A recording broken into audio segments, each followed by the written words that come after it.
Everyone, welcome to my channel. कैसे हैं आप सब और आप सबकी तैयारी कैसी चल रही है? मुझे पूरी उम्मीद है कि आप सब बहुत अच्छे होंगे और जिनका एग्ज़ाम हो चुका है वो भी भाई खुश होंगे, क्योंकि जैसा भी एग्ज़ाम हुआ बस हो गया है आपका।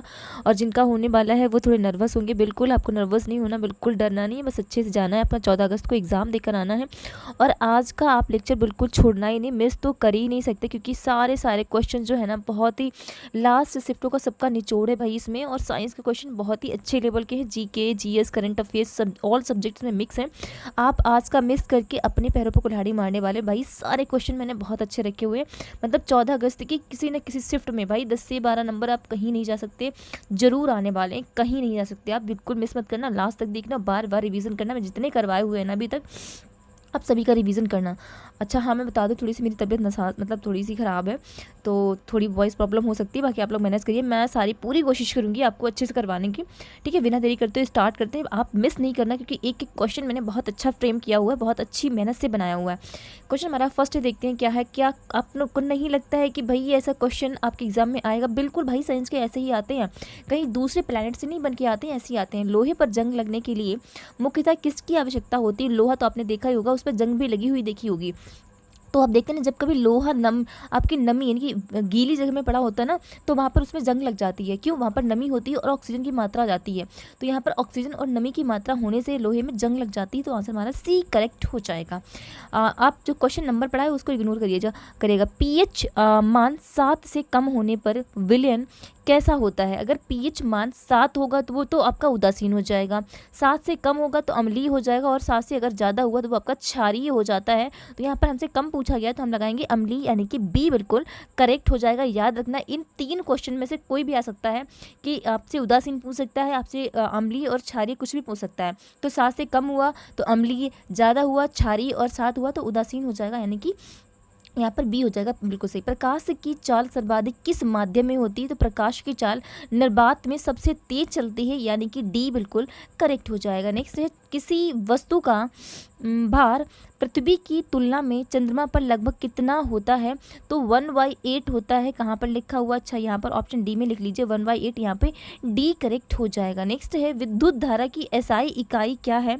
तो विद्युत धारा की एसआई इकाई मैंने कई बार करवाया, मेरा कई बार करवाने का मकसद ये होता है कि आप बार बार करें और उसको याद कर लें, तो ये एम्पियर होती है। न्यूटन के द्वितीय गति नियम का गणितीय रूप क्या है? तो न्यूटन का जो द्वितीय गणितीय नियम है ना, वो आपका F=ma है, यानी कि यहाँ पर बी बिल्कुल करेक्ट हो जाएगा। फूल का मादा, यहाँ पर मादा पूछा गया। मादा जनन अंग किस नाम से जाना जाता है? तो जो मादा जनन अंग होगा उसको हम स्त्री केसर या फिर अंडप कहेंगे। तो आप दोनों शब्द याद रखना। मादा जो फूल होते हैं, फूलों में 2 कलियां सी होती हैं, उसमें एक मादा जनन अंग होता है, एक नर जनन अंग होता है। फूल के अंदर ही दोनों होते हैं। तो जो मादा जनन अंग होगा ना, उसको हम स्त्री केसर कह सकते हैं, और अंडप भी लिखा मिल सकता है, तो आप उसको मत भूलिए, ठीक है। और अगर आपसे नर पूछा जाए, क्वेश्चन पूछा है फूल का नर जनन अंग क्या होता है, तो उसको हम पुंकेसर कहेंगे। नर के लिए पुंकेसर और मादा के लिए हम अंडप कहेंगे, ओके। नेक्स्ट है, पौधों में प्रकाश संश्लेषण के दौरान कौन सी गैस अवशोषित होती है? जब पौधे फोटोसिंथेसिस करते हैं तो कौन सी गैस को ऑब्जर्व करते हैं? तो वो कार्बन डाइऑक्साइड को वायुमंडल से ले लेते हैं। तभी तो कहते हैं कि पेड़ लगाओ, कार्बन डाइऑक्साइड जो है ना वो अवशोषित कर लेंगे, तो कार्बन डाइऑक्साइड अगर वायुमंडल में होगी नहीं तो पोल्यूशन नहीं होगा उससे, ओके। पौधों की वृद्धि के लिए प्रमुख वृद्धि हार्मोन कौन सा होता है? जैसे कि हम लोगों की वृद्धि के लिए हार्मोन्स होते हैं ना, ऐसे पौधों की वृद्धि के लिए भी हार्मोन्स होते हैं, तो वो ऑक्सिन नाम का हार्मोन होता है, यानी कि ए करेक्ट हो जाएगा।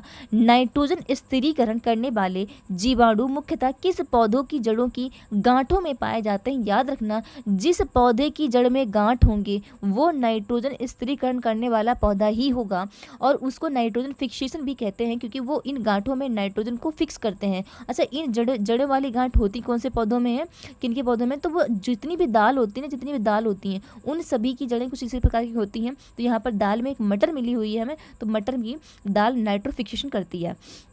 पौधों में गैसों का आदान प्रदान मुख्यतः किस संरचना से होता है? जो पौधे होते हैं उनमें आपका गैसों का आदान प्रदान कैसे होता है, तो रंध्र के द्वारा होता है, यानी कि बी करेक्ट हो जाएगा।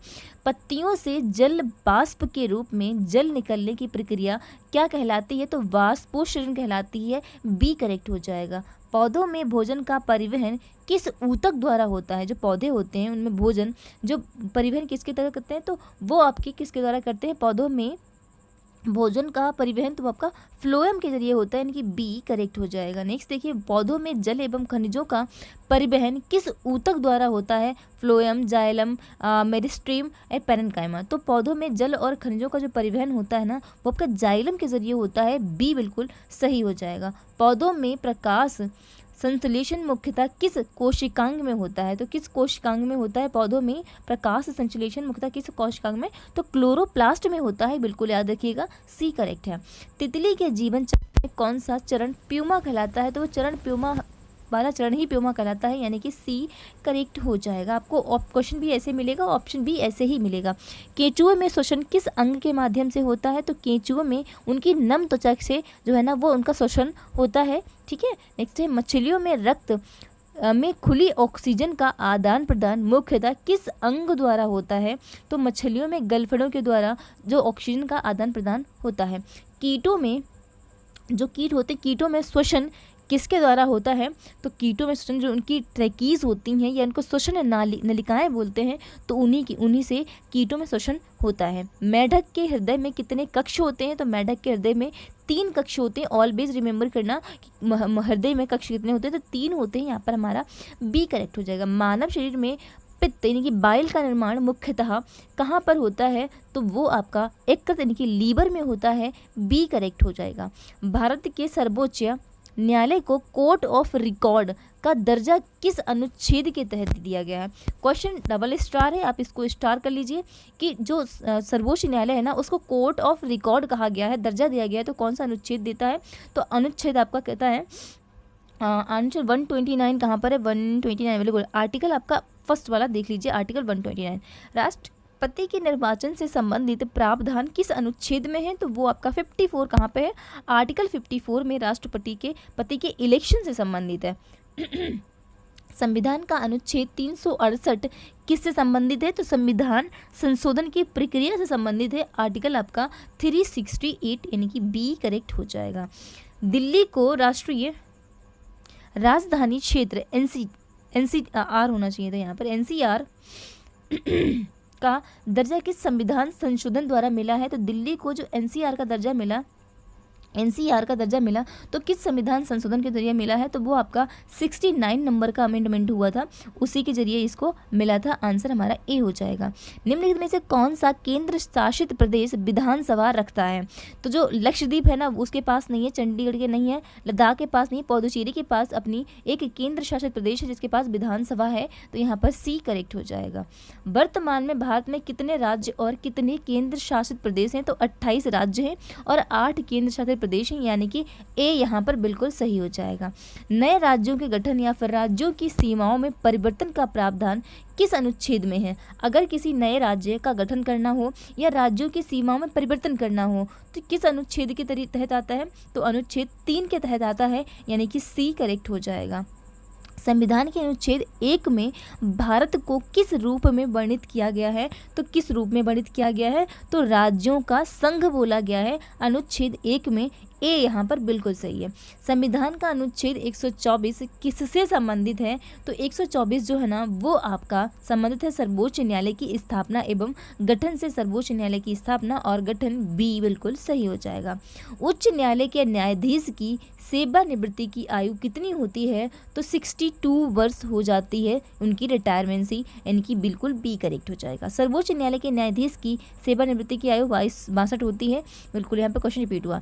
भारत के मुख्य न्यायाधीश यानी कि CJI की नियुक्ति कौन करता है, तो वो राष्ट्रपति करते हैं। हमेशा याद रखना CJI की नियुक्ति आपके राष्ट्रपति द्वारा होती है, एक कोलेजियम सिस्टम के तहत।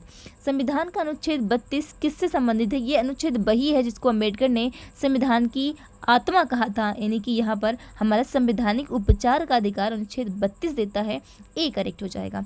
संविधान का अनुच्छेद 14 किससे संबंधित है, तो ये जो है ना कानून के समक्ष समानता की बात करता है, यानी कि यहाँ पर आप बी देखेंगे बिल्कुल करेक्ट हो जाएगा। भारतीय संविधान में मौलिक अधिकार किस भाग में वर्णित हैं? तो भाग 3 में है, सी यहाँ पर सही हो जाएगा। सुएज नहर किन दो जल निकायों को जोड़ती है? तो सुएज नहर किन दो जल निकायों को जोड़ती है? तो वो आपके भूमध्य सागर और लाल सागर कहाँ पर है? भूमध्य सागर और रेड सी, यानी कि ए यहाँ पर सही हो जाएगा। भारत का प्रमुख प्राकृतिक बंदरगाह कौन सा माना जाता है? तो वो आपका मुंबई बंदरगाह है, यहाँ पर ए बिल्कुल सही हो जाएगा। विश्व का सबसे गहरा महासागरीय गर्त कौन सा है? तो महासागरीय गर्त कौन सा है? तो आपका मारियाना गर्त, जो कि प्रशांत महासागर में है, सी यहाँ पर बिल्कुल करेक्ट हो जाना है।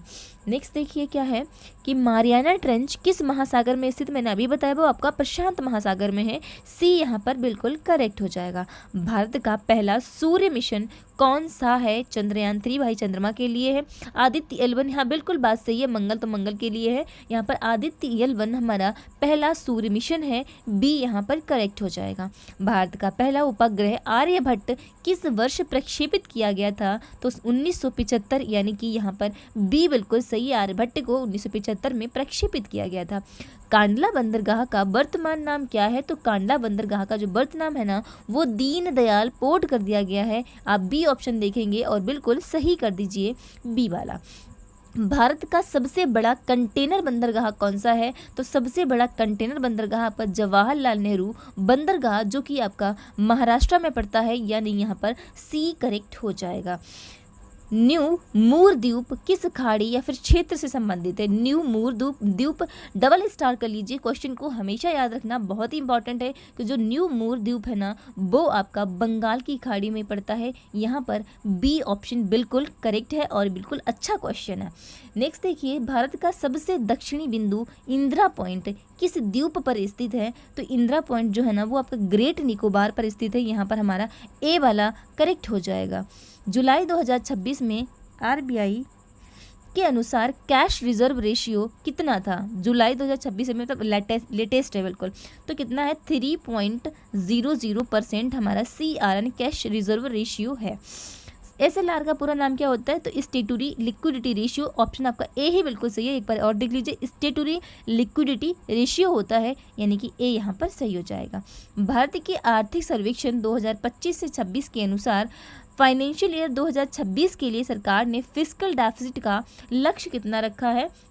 तो यहाँ पर उन्होंने 4.4% का लक्ष्य रखा हुआ है। 2025 से 26 के अनुसार फाइनेंशियल मतलब 26 के लिए फिस्कल डेफिसिट 4.4% रखा हुआ है। भारत में मौद्रिक नीति यानी कि मॉनेटरी पॉलिसी निर्धारित करने वाली समिति को क्या कहा जाता है? तो जो भारत में मॉनेटरी पॉलिसी को निर्धारित करती है, उस समिति को क्या कहते हैं? तो उस समिति को मौद्रिक नीति समिति यानी कि मिनिस्ट्री मॉनेटरी पॉलिसी कमेटी कहते हैं, बी यहाँ पर करेक्ट हो जाएगा। 2025 से 26 के लिए केंद्र सरकार का revised estimate fiscal deficit GDP का कितना था? 2025-26 के लिए केंद्र सरकार का revised estimate fiscal deficit GDP का कितना प्रतिशत था? तो ये आपका कितना प्रतिशत था याद रखना, यहाँ पर ये आपका हो जाएगा 4. हाँ, तो ये बात तो वही है ना, इतना एस्टीमेट ही रखा गया। मुद्रास्फीति यानी कि इन्फ्लेशन को नियंत्रित करने के लिए आरबीआई सामान्यतः किस मौद्रिक नीति उपकरण का प्रयोग करती है? तो वो रेपो रेट का यूज़ करती है, कम या ज़्यादा इसको कर देती है। केंद्रीय बजट 2026 से 27 में केंद्र सरकार का अनुमानित फिस्कल डेफिसिट कितने रुपए में होगा? वैसे फिस्कल डेफिसिट कितना रहेगा? 4.4 इन्होंने अनुमान लगाया है। अच्छा, पैसों में कितना हो जाएगा? तो ये आपका कितना हो जाएगा 2025 में? केंद्रीय 16 कुछ है, हाँ 16.96 लाख करोड़ हो जाएगा, यानी कि सी यहाँ पर करेक्ट हो जाएगा। CRR का संबंध किससे है? तो CRR का संबंध जो है ना, वो आपका बैंकों द्वारा आरबीआई के पास रखे जाने वाले नकद आरक्षित अनुपात से है, बी यहाँ पर बिल्कुल सही हो जाएगा। जुलाई 2026 के अनुसार आरबीआई की पॉलिसी रेपो रेट कितनी है? जुलाई 2026 के अनुसार आरबीआई की पॉलिसी रेपो रेट कितनी है? तो ये आपकी कितनी हो जाएगी? ये आपकी हो जाएगी यहाँ पर 5.25%, यानी कि सी यहाँ पर सही है। केंद्रीय बजट 2026-27 में राजकोषीय घाटा यानी कि फिस्कल डेफिसिट जीडीपी का कितना अनुमानित किया गया है। बहुत ही अच्छा सारा बजट से मैं क्वेश्चन लेकर आई क्योंकि बहुत ज़्यादा ही पूछे गए हैं इससे ना। तो यहाँ पर कितना जगह 4.3% यहाँ पर आप याद रखिए, सी करेक्ट हो जाएगा। गांधी जी ने भारत में पहला सत्याग्रह किस स्थान पर शुरू किया था, तो वो आपका खेड़ा था, अहमदाबाद, चंपारण या फिर वारदौली था। तो आपका चंपारण से नील विद्रोह से लेकर शुरुआत हुई थी। बंगाल विभाजन 1905 किस बॉयस राय के समय हुआ था, तो वो आपका लॉर्ड कर्जन था। यहाँ पर ए यहाँ पर बिल्कुल सही है। भारतीय राष्ट्रीय कांग्रेस के प्रथम अधिवेशन की अध्यक्षता किसने की थी, तो प्रथम अधिवेशन की अध्यक्षता आपके डब्ल्यू सी बनर्जी ने, बिल्कुल यहाँ पर सही है, व्योमेश चंद्र बनर्जी ने की थी। और ए ओ हिम ने तो इंडियन नेशनल कांग्रेस को बनाने में सहयोग किया था। 1885 के विद्रोह का तत्कालीन प्रमुख कारण क्या था, तो 1857 के तत्कालीन कारण जो था वो चर्बी लगे कारतूस का प्रयोग जो है ना वो जबरदस्ती करवाया जा रहा था धर्म नष्ट करवाने के लिए। स्थायी बंदोबस्त परमानेंट सेटलमेंट किस गवर्नर जनरल के समय लागू हुआ, तो वो आपका कॉर्नवालिस है, लॉर्ड कॉर्नवालिस, यानी कि बी करेक्ट हो जाएगा। दीन ए इलाही की स्थापना अकबर ने किस वर्ष की थी, क्वेश्चन आपको घुमा दिया गया है। क्वेश्चन ऐसा भी पूछ सकता था कि दीन ए इलाही की शुरुआत किसने की, तो अकबर ने की। और पूछा गया था कब की है, तो ये आपकी 1582 में की थी। यहाँ पर सी बिल्कुल सही हो जाएगा। दीन ए इलाही की स्थापना अकबर ने, अच्छा यहाँ पर फिर से रिपीट हुआ है 1582। मुगल प्रशासन में मनसबदारी व्यवस्था को व्यवस्थित रूप से किसने विकसित किया, तो मुगल प्रशासन में मनसबदारी व्यवस्था को किसने व्यवस्थित किया, तो वो आपके करने वाले अकबर थे। यहाँ पर सी हमारा बिल्कुल सही हो जाएगा। विजयनगर साम्राज्य की स्थापना 1336 ईस्वी में हरिहर एंड बुक्का ने की थी। कहाँ पर लिखे हुए हैं, तो बी यहाँ पर एकदम बिल्कुल सही हो जाएगा 1336। अलाउद्दीन खिलजी की बाजार नियंत्रण व्यवस्था का प्रमुख उद्देश्य क्या था, तो उसका प्रमुख उद्देश्य था कि विशाल सेना को कम वेतन में बनाए रखना। यहाँ पर सी ऑप्शन देखेंगे तो आपको सही बिल्कुल मिल जाएगा।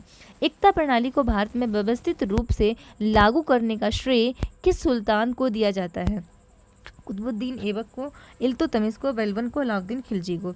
तो एकता प्रणाली किसने शुरुआत की थी, तो वो आपके इल्तुतमिश ने शुरुआत की थी। यहाँ पर हमारा बी बिल्कुल सही हो जाएगा। भारत में जुलाई 2026 में कंज्यूमर इन्फ्लेशन कितनी रहने का अनुमान लगाया गया, तो कंज्यूमर इन्फ्लेशन कितना रह सकता है, तो वो आपका 4.50 यानी कि 4.5%। बी एकदम सही हो जाने वाला है। जुलाई 2026 का पहला कॉमनवेल्थ गेम 2026 पदक किस खेल में आया, तो कुश्ती में, भारोत्तोलन में, मुक्केबाजी, फिर बैडमिंटन में। तो वो हमने भारोत्तोलन यानी कि वेट लिफ्टिंग में, इसके लिए हमने 2026 में ये कॉमनवेल्थ गेम्स को पदक जीता है। ठीक है।